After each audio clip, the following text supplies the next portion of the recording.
विष्णुपुरम नामक एक सुंदर गांव में शरत और श्रीधर नामक दो दोस्त अगल बगल घरों में रहते थे। शरत एक अच्छा आदमी था और दूसरों की सहायता करता था। श्रीधर बहुत लालची था। वो दोनों रिक्शा चलाते हुए खुशी से जी रहे थे। एक दिन सुबह वो दोनों रिक्शा स्टैंड में रिक्शा को रख के ग्राहक के लिए इंतजार कर रहे थे। तब एक आदमी शरत के पास जाता है। सुनिए, बस स्टैंड को आओगे? ये क्या? वो आदमी रिक्शा के लिए मेरे पास नहीं आया बल्कि मेरे दोस्त के पास गया। कुछ भी करके मुझे ही उस आदमी को बस स्टैंड तक लेके जाना होगा। अरे आइए ना, बस स्टैंड तक मैं आपको लेके जाऊंगा भाई साहब, मेरी रिक्शा चढ़िए। श्रीधर के ऐसे कहने पर वो आदमी उसका ही रिक्शा चढ़ता है।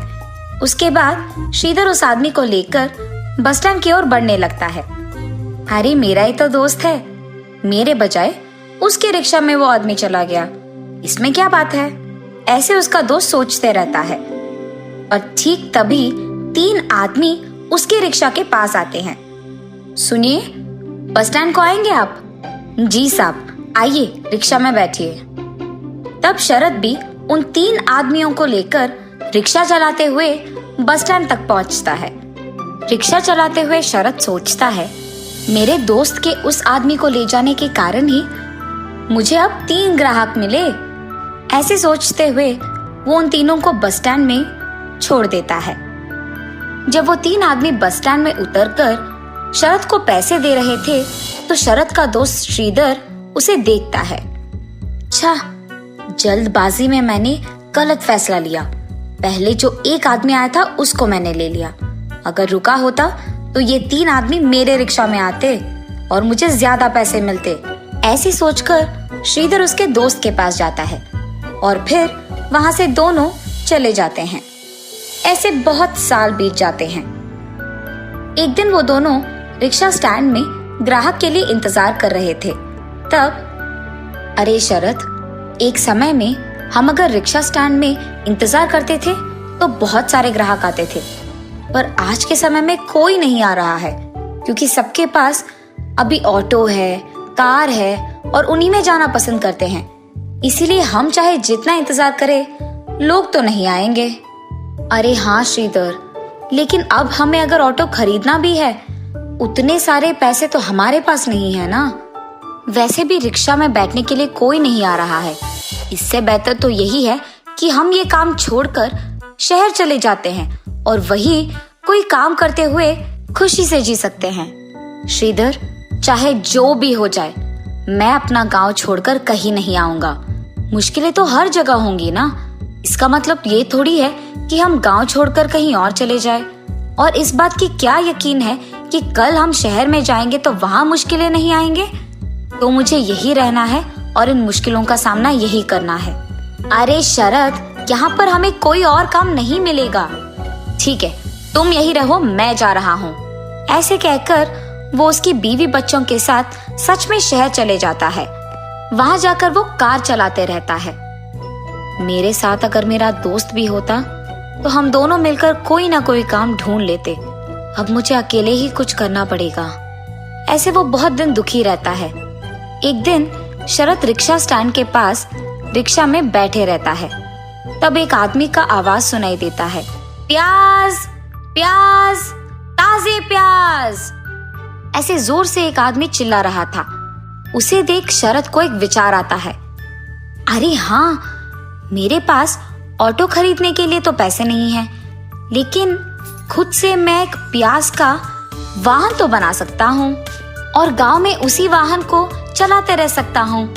और इतना ही नहीं, उस वाहन को बनाने के लिए पैसे ज्यादा खर्च भी नहीं होंगे और मुझे बस ये ध्यान में रखना होगा कि उस वाहन में ज्यादा लोग बैठ पाए। और तब नए दिखने वाले वाहन को देख गांव वाले सारे मेरे वाहन में आएंगे और मैं ऐसे पैसे भी कमा सकूंगा।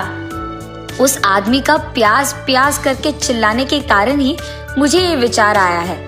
ये सोचकर शरत तुरंत उस काम में लग जाता है। उसके पास मौजूद सारी चीजों से प्याज के आकार में दिखने वाले एक बड़े वाहन को बनाता है जिसमें बहुत सारे लोग बैठ सकते हैं और उसे चलाते हुए गांव में जाता है।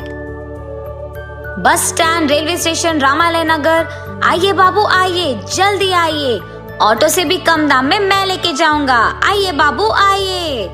ऐसे उसके जोर से चिल्लाने पर कम दाम में और इतने बड़े आकार में एक प्याज के वाहन को देख सभी चौंक जाते हैं और तुरंत उसके गाड़ी में बैठ जाते हैं। ऐसे ही कम दिन में शरद का प्याज की तरह दिखने वाले वाहन में बहुत सारे लोग बैठते हैं और वो बहुत प्रसिद्ध हो जाता है। इतना कि कुछ ही दिनों में वो और थोड़े प्याज के वाहन बनाकर उनमें दूसरों को चलाने के लिए नौकरी भी देता है। ऐसे वो वाहन चलाते हुए बहुत खुश रहता है। तब एक दिन श्रीधर उसके पत्नी के साथ शहर से गांव आता है। गांव आते ही उसके दोस्त शरद के बारे में सबके मुंह से प्रशंसा सुनकर वो चौंक जाता है। यहाँ मैं हूँ जो शहर जाकर कार चलाते हुए आए हुए पैसे कम पड़ जाने के कारण कर्ज लेकर दुख में जी रहा हूँ, और मेरा दोस्त यहाँ इसी गांव में इतना प्रसिद्ध गाड़ी चलाते हुए इतनी प्रशंसा पाते हुए खुश है। अगर मैं भी इसके साथ यही रहता तो शायद मैं भी वो प्रसिद्ध गाड़ी चलाता और खुश रहता। अरे हाँ, मेरे दोस्त को वैसे भी मुझ पे बहुत भरोसा है, तो मैं एक काम करूंगा, उसे मैं अपने साथ शहर ले जाऊंगा, फिर उसके सारे वाहन को मैं ले लूंगा और उसे वहां छोड़कर मैं दूर भाग जाऊंगा। तब उन सारे वाहन को बेचकर आए हुए पैसों से मैं अपना कर्ज चुका पाऊंगा और खुश रह पाऊंगा। लेकिन मेरा दोस्त तो मेरे कहने के बावजूद अपना गांव छोड़कर नहीं आएगा। हाँ, मैं अपनी बीवी को उसकी बीवी से बात करने के लिए कहूंगा, तब तो उसे आना ही पड़ेगा।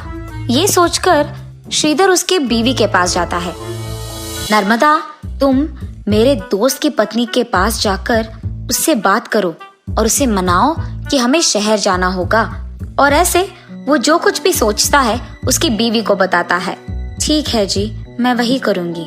ये कह के नर्मदा शरद की बीवी के पास जाती है। अरे भाभी, आप भी मेरे साथ शहर आ जाइएगा। वहाँ अगर आप ये प्याज की वाहन चलाएंगे ना तो बहुत सारा पैसा मिलेगा। हाँ, और उतना ही नहीं, यहाँ से वहाँ रहने में भी दुगना अच्छा होगा। हाँ, मेरे पति भी वहाँ कार चलाते हुए बहुत सारे पैसे कमा रहे हैं। आपके पास तो पहले से ही बहुत वाहन है, वहाँ आएंगे तो और भी पैसे कमा पाएंगे। जी भाभी, ये तो अच्छा विचार है, जरूर हम सब आपके साथ शहर आएंगे। ये कह के वो उसके पति शरद के पास जाकर, सुनिए, हम भी आपके दोस्त के साथ शहर जाएंगे ना जी, वहाँ यहाँ से दुगना अच्छा होगा और दुगने पैसे भी मिलेंगे, पता है आपको। अच्छा, तो तुम ही चले जाओ। मैंने पहले भी कहा है, मुझे ये गांव छोड़कर कहीं नहीं जाना है, यही मेरा घर है। उसके पति के ऐसे कहने पर इसी बात को कहने वो नर्मदा के पास जाती है। वहां पहुंचते ही पति पत्नी को कुछ बात करते हुए सुनकर वो दरवाजे के पास ही रुक जाती है। नर्मदा, क्या तुमने मेरे दोस्त की बीवी से बात किया है? कुछ भी करके उन्हें हमारे साथ शहर ले जाना ही होगा। अरे हाँ जी, उसने तो मेरी बातों पे यकीन कर लिया है, वो दोनों पक्का आएंगे शहर। तब हम उनके पास मौजूद सारे वाहन को बेचकर हमारे कर्ज चुकाएंगे और हम खुश रह पाएंगे। दरवाजे के पास खड़े हुए शरद की बीवी ये सब सुन लेती है और भागते हुए उसके पति के पास जाती है।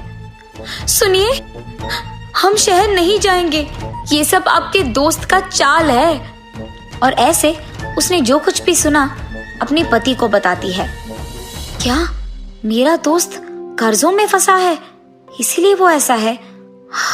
कुछ भी करके मेरे पास मौजूद वाहन को बेचकर भी उसका कर्ज चुकाना होगा। क्या एक तरफ आपका दोस्त आप पे जाल बिछा रहा है, आपको धोखा दे रहा है, और आप सोच रहे हैं कि आप उसकी मदद करेंगे? ये क्या है जी?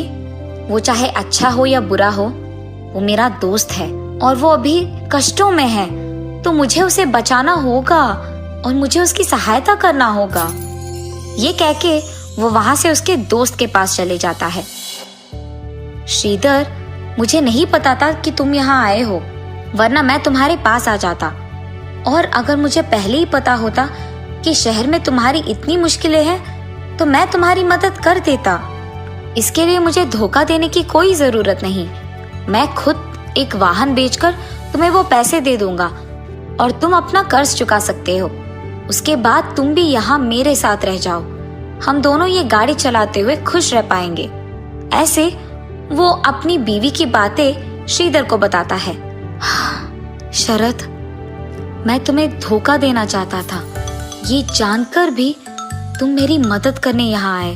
मुझे अपने आप पे घिन आ रही है और मुझे अब अपनी गलती का एहसास हुआ है। तुम एक अच्छा इंसान हो और उससे बेहतर दोस्त हो मेरे। अब से मैं तुम्हारे साथ ही रहूंगा और आइंदा ये गलती नहीं करूंगा। तुम्हें अपनी गलती का एहसास हो गया ना, और तुम मेरे साथ रहना चाहते हो। बस यही चाहता था मैं। अब मुझे बहुत खुशी है। हम दोनों को हमेशा ऐसे ही रहना है। तब से वो दोनों दोस्त साथ में रहते हुए उसी गांव में प्याज का वाहन चलाते हुए बहुत खुश रहते हैं।